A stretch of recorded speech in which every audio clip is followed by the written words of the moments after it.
ก็เมื่อย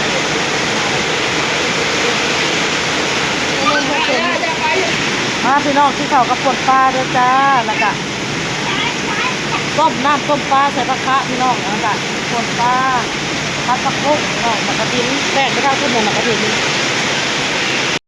สบายดีพี่น้องโอ้เสียงฝนน้องเด้อพี่น้องขอโทษขออภัยยกเข้าก่อนยกเข้าเป็นเข้าก็ยกเข้าเรามาเราบอกเราแต่ว่าเราบอกเป็นว่า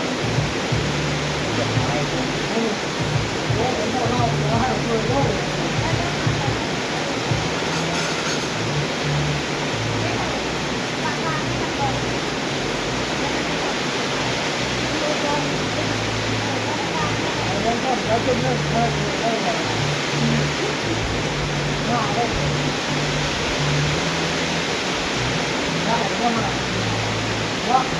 แล้วอย่างนี้หนักเสียงผมสบายดีเนี่ยเด้อสุเจ้าได้ดีแค่ได้ดีที่เราได้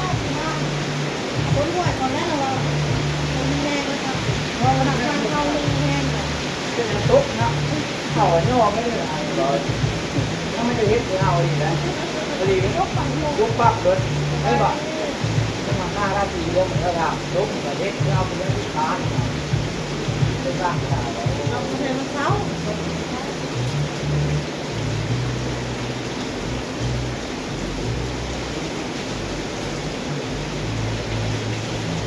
แล้วแม่จะโตไปแต่โตไปฮักเก่งหรือฮักเก่งจักเล็บแดงบอกเราอยู่บอกแล้วแม่โตแล้วบอกว่าถ่ายแม่ถ่ายบอกว่าโอ้จักเล็บแดงก็ถ่ายนั่นก็เราบอกว่า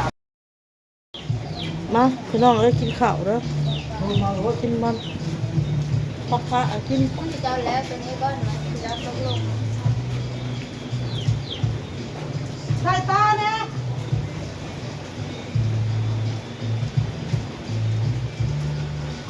ใส่น้ำมันแม่เปิดเอา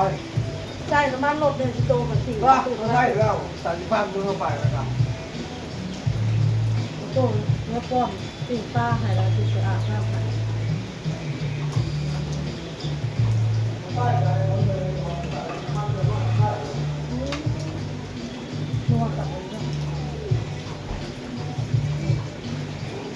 ้าลิ้นน้ำฝนละ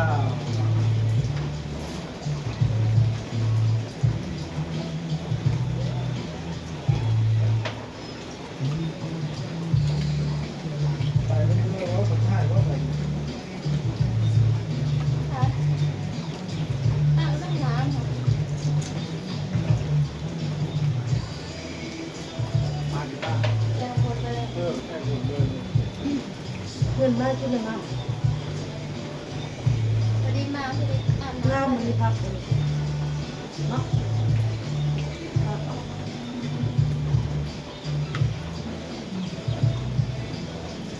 เดี๋ยวนี้น้ำเพื่อนมั่วหายน้ำเพื่อนมองรถจะบอกมันขั้นนะเท่าไหมน้ำเพื่อนนะก็ขั้น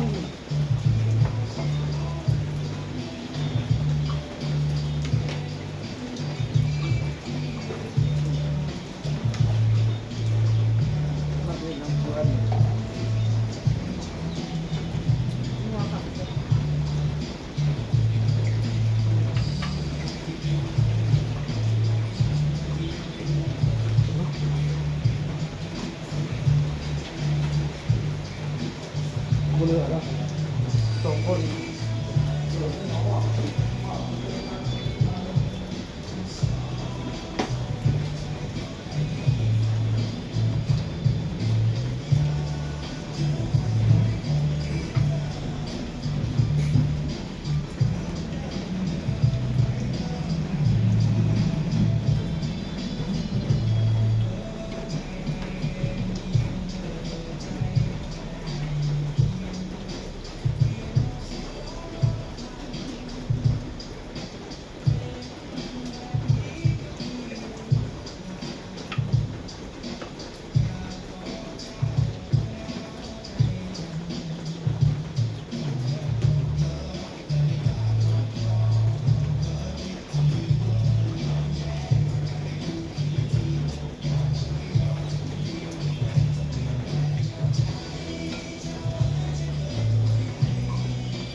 นไม่คือจ้างมัน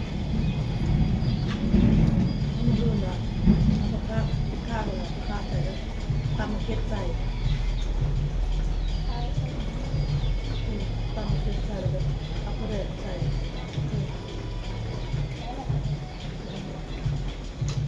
ไม่จะอุ่นเขาไปเยอะหน่อย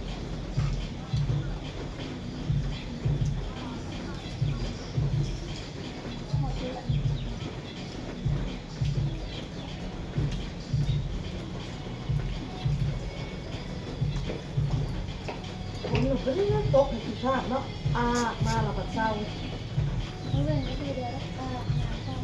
แต่เราอยู่ส่วนตกกับครูหมู่เวร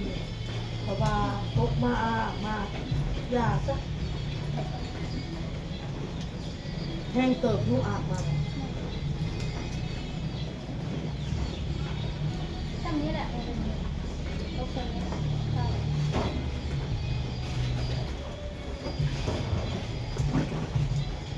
โตปิดประตูโตไปหมดเลย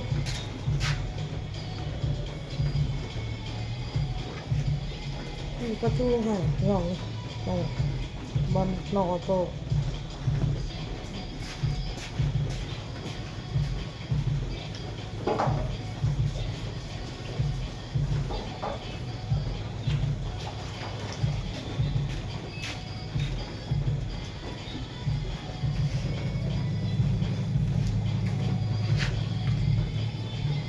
ชุบโอ้ปีกาไม่ค่อย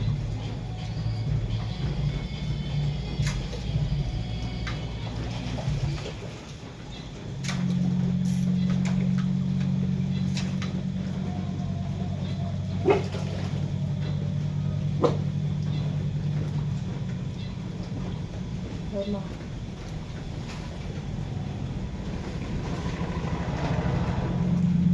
ใช่ใช่น้ำเกลือต่อ โต มาซื้อน้ำขาวแล้ว คุณจะไปสายพลังมันเรือไม่เรือนะสิ อยากแล้วอยากเปิดจะเปิด พ่อเราพี่น้องเลย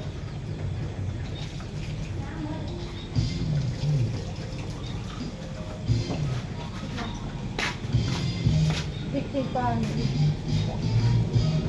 มันสิมีเป็นนึ่งใช่ไหม เสียลาวกูเห็น ยังเอามือ ร้านเกมชิโน่นะไก่ชูรสกูเห็นจะดูถามเรา